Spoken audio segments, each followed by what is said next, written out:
Pawan Kalyan statement వెనుక బాధ్యతారాహిత్యం కనపడుతున్నది. రెండవది అవగాహన లేమి కూడా మనకు కనబడుతుంది. ఎందుకంటే ఆంధ్రప్రదేశ్ వెనుకబాటుతనాన్ని ఆంధ్రప్రదేశ్ చూసి దిష్టి తగిలే విధంగా తెలంగాణ వాదులు కోరుకోరు, తెలంగాణ ప్రాంతం కూడా కోరుకోరు. ఎందుకంటే రాష్ట్రాలుగా విడిపోయినప్పటికి కూడా తెలుగు ప్రజలంతా కూడా కలిసిమెలిసి ఉన్న పరిస్థితి తనకు తెలియకపోవడం అనేది విచారకరం. అన్నిటికంటే ముఖ్యంగా ఏంటంటే అవకాశవాద ప్రకటనలు పవన్ కళ్యాణ్ నుంచి రావడం అనేది తెలుగు ప్రజలు కూడా కోరుకోవట్లే. సరే, అనాలోచిత స్టేట్మెంట్సా లేకపోతే ఉద్దేశపూర్వకంగా చేస్తుందా అనే దాంట్లో అనాలోచిత స్టేట్మెంటే కనబడుతుంది మనకు. కాబట్టి గోదావరి ఎప్పుడు కూడా తెలుగు ప్రజల్ని సమానంగానే చూసింది.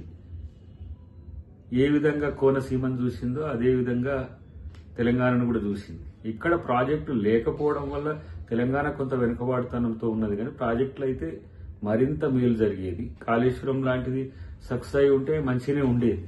కానీ ఈ అంశాలలో తనకు అవగాహన లేకపోవడం వల్ల కేవలం రాజకీయ ప్రేరేపిత ప్రకటనలతోనే ఈరోజు పవన్ కళ్యాణ్ ఈ స్టేట్మెంట్ ఇచ్చిందని మనం అనుకోవాల్సిన అవసరం ఉంది.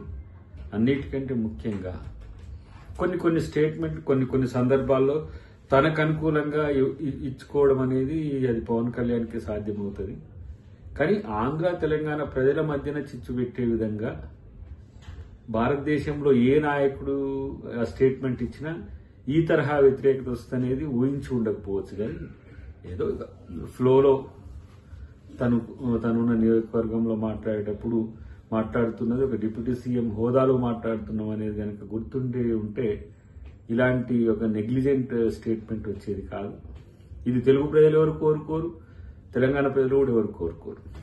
కాబట్టి ఏదేమైనప్పటికీ కూడా కొంత మెచ్యూరిటీ లెవెల్స్ మరింత పెంచుకుంటే ఇంకా బాగుంటుంది.